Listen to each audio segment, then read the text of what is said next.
Breaking news right now. President Trump says he's going to make a major announcement tomorrow afternoon about the border and the longest U.S. government shutdown in history. We'll bring you that live here on NBC 15. Today, we asked two of Alabama's congressional leaders when a deal may be reached. NBC 15's Darwin Singleton reports they didn't sound optimistic.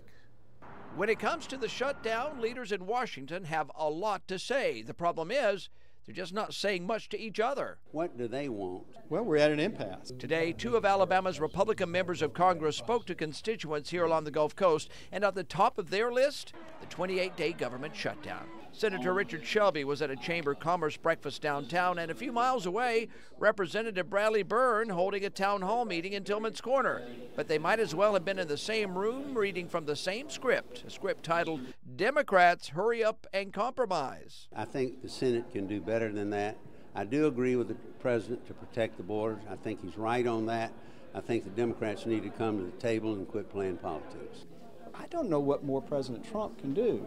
Nancy Pelosi and Chuck Schumer have got to be willing to go to the White House, sit down in the room with the president, as people have done for 2 centuries, and negotiate and compromise their way to a solution here. That has already happened twice. Once before the shutdown, when President Trump famously promised to take responsibility for it.